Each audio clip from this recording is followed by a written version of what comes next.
Kennedy Center, when it was built, was not wheelchair accessible at all. And so there's some wonderful things that architects that we've worked with and our community members that we've worked with have recommended and suggested that have been integrated seamlessly into the built environment here. One of the things that we implemented early on in my service at the Kennedy Center was what we call curb-to-seat services. If you arrive at the front of our building, our door attendants will assist you in getting one of our loaner wheelchairs, which you can then use in your experience at the Kennedy Center.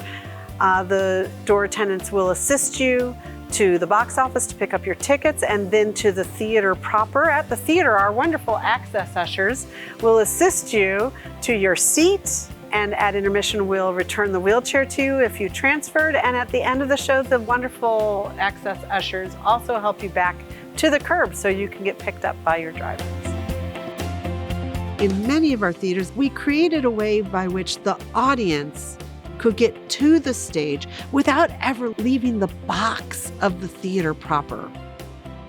So one of the lovely things is the unintentional accessibility features that we get at the Kennedy Center. And this is one of my favorites, where the way that the building was designed, we ended up with space underneath these balconies that we couldn't put a chair in.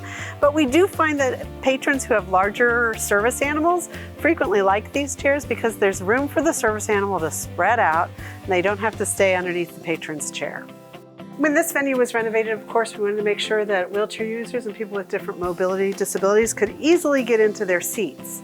And we wanted to make sure that they had the choice of seats, so we made front and center seats accessible, as well as back seats accessible, and seats in our boxes.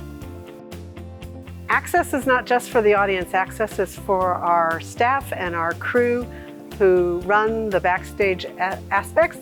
So we have accessible booth spaces. Accessibility starts outside of the dressing room with our signage, which is tactile and has braille across it, as well as a 32-inch door. Inside of the dressing room, of course, you have the chorus rooms where all of the spots are wheelchair accessible for putting your makeup on. And we have a full-length mirror, so no matter how tall or short you are, you're able to see yourself. All of our dressing rooms have these changing benches. We have high-low racks for costumes and your clothes so that you can reach things easily. Accessible sinks and dressing areas so that you can put your makeup on. And then, of course, you can never forget about the accessible restrooms. And for performers and actors, it's really important that the shower be accessible as well as the toilet. We were able to create the clear passage between the audience and backstage areas, which is really important if you're a performer who has a guest who wants to come visit them, or if you're press and you want to come backstage and interview someone. There's an easy connection between backstage and front of house. We also make sure that all of the amenities that are offered by the Kennedy Center, like charging stations, have high-low stations so that anybody can reach them, along with our information desk, which has the same feature.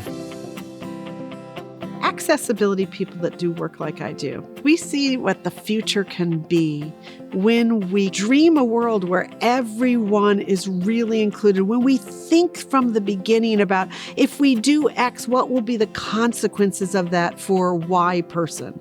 When we think that way, we change the world.